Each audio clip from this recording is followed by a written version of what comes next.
La montre, une nouvelle d'Elia Meri, Marc Coyantes et Leire Villa. Les rues de Montmartre se dépeuplaient peu à peu. Le soleil était suffisamment bas pour qu'il y ait un certain calme dans la rue, mais il n'était pas suffisamment tard pour que les rues soient totalement désertes. Parmi la petite foule des derniers promeneurs, une mince figure se glissait, courait, apparemment invisible à tous.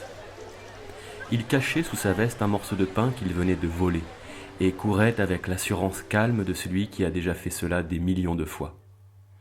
Il était pauvre, orphelin. À part voler ou mendier, il n'avait plus grand-chose à faire ce jour-là, se disait-il. Il avait eu une mère et une maison, certes modeste, mais une maison quand même. Mais cela, c'était il y avait bien longtemps, c'était du passé, et les souvenirs étaient maintenant très vagues. Il ne se rappelait même pas exactement comment il avait fini dans les rues. Il se souvenait seulement qu'un jour, tout à coup, il n'y avait plus eu ni maison, ni maman. Le reste, il ne s'en souvenait pas. Il ne se souvenait pas de ses premières années dans les rues, ni de ce qu'il avait pu ressentir, tout seul, mort de faim, et sans savoir comment ni pourquoi il avait fini ainsi. Il ne se souvenait de rien de sa vie d'avant, ni du visage de sa mère, ni de la couleur de ses yeux, ni du son de sa voix. Il ne se souvenait même pas de son propre nom. Si quelqu'un lui avait demandé qui il était, comment il s'appelait, il aurait répondu qu'il n'était personne, qu'il n'avait pas de prénom. Mais bien sûr, personne ne lui a jamais demandé pourquoi s'intéresserait-on à lui. Mais cela lui convenait. Il préférait être seul. Les gens obligent à penser, à se rappeler.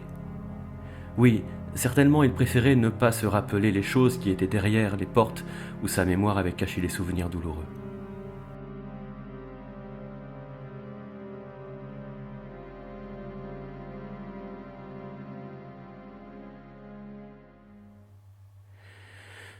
Il posa son morceau de pain dans l'une des cachettes qu'il avait aménagées derrière une cheminée sur le toit d'une maison. Il habitait là depuis longtemps. Le soleil était tombé il y avait déjà quelques heures, et il ne restait personne dans les rues à qui mendier ou voler. Il hésita un instant entre la possibilité de dormir ou d'aller se promener, et opta finalement pour la seconde idée. C'était une nuit calme et tiède d'automne, une nuit parfaite pour cela. Il sautait de toit en toit, léger et agile comme seuls les enfants sont capables de l'être. Il regardait le funiculaire, récemment inauguré dans l'enthousiasme général. Tout à coup, une lumière attira son attention. Elle provenait d'une vieille maison à la porte entr'ouverte, qui se situait au fond d'une ruelle mal éclairée. La curiosité emporta le jeune garçon.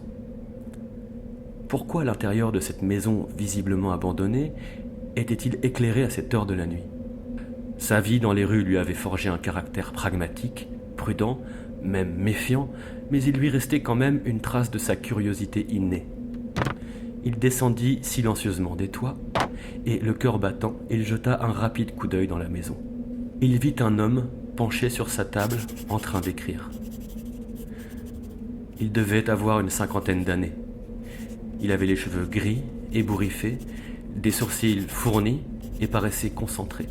Il se trouvait dans une petite salle, avec comme seul meuble un lit étroit, une chaise et la table où il était en train d'écrire. Une pile de feuilles déjà remplies reposait sur un côté de la table. Tout à coup, l'homme se détourna de ses papiers et regarda droit dans les yeux de l'enfant, qu'il l'épiait.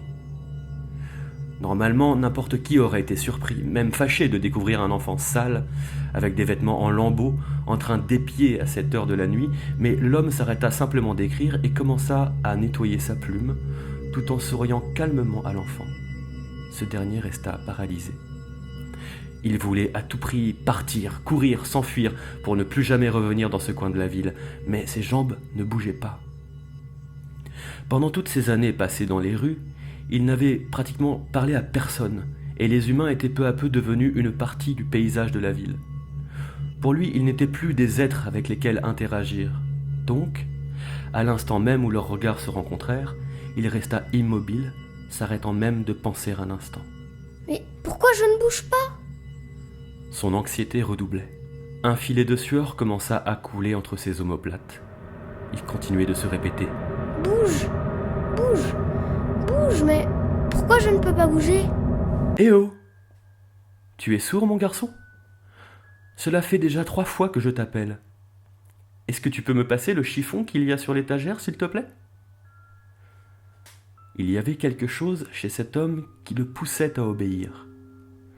Peut-être son visage tranquille, ou son sourire sincère, aux dents inégales, ou son regard gris qui lui rappelait quelqu'un, ou peut-être était-ce simplement son amabilité spontanée et désintéressée. Il lui apporta donc le chiffon. « Assieds-toi à côté de moi, là, sur cette chaise. Que faisais-tu dehors à cette heure de la nuit ? Ta mère va être inquiète si tu sors si tard pour venir me voir. Tu sais que ta mère est du genre à s'inquiéter. » Pardon ? Tu veux du lait ? Je crois qu'il m'en reste encore un peu quelque part. L'homme se leva et passa dans la chambre d'à côté. L'enfant était un peu étourdi par ce qui venait de se passer. Il ne comprenait pas pourquoi l'homme était si aimable avec lui, presque comme un père. Un père ? Ses sentiments étaient tout emmêlés. D'un côté, il était anxieux et nerveux à cause de cette conversation complètement inattendue. D'autre part, il était heureux. Heureux, enfin, de parler à quelqu'un. Heureux qu'une personne aimable le regarde et lui parle comme à un humain et non comme à un chien. Puis le vieil homme revint dans la pièce avec un petit verre de lait et le lui offrit. Juste un verre de lait. L'enfant but sans trop réfléchir. Le lait avait un goût un peu âpre, mais il continua de boire jusqu'à la dernière goutte. Il remercia l'homme timidement et laissa le verre vide sur la table. Ils parlèrent de choses sans importance, comme s'ils s'étaient connus toute la vie. Les premières lumières du jour passaient par la fenêtre. Ils étaient silencieux. L'homme écrivait et le garçon le regardait faire. Bizarrement, il se sentait tranquille. Toute l'anxiété qu'il avait ressentie quelques heures auparavant avait disparu. Il se sentait chez lui. Il regardait fixement une montre à gousset qu'il y avait sur la table. L'homme le remarqua et lui dit « Tu la veux ? Je te l'offre. » L'enfant sortit de sa rêverie, prit la montre et se la passa autour du cou.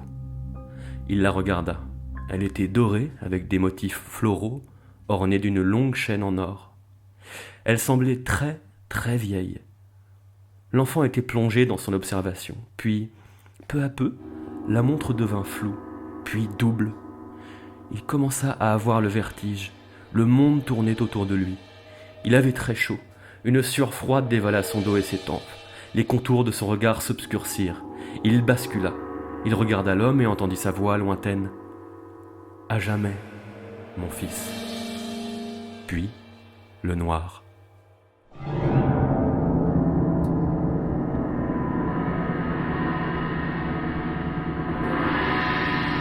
L'enfant se réveilla brusquement. Il se leva et regarda autour de lui, affolé. Il était dans le coin, derrière la cheminée où il dormait tous les soirs. Le soleil était déjà assez haut dans le ciel. En apparence, tout était normal. Mais il n'était pas tranquille du tout. Il sentait qu'il oubliait quelque chose de très important, de presque vital. Mais dès que la pensée lui arrivait, elle s'échappait, encore et encore.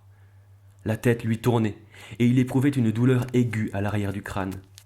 Il se leva et commença à faire les 100 pas d'un côté à l'autre du toit.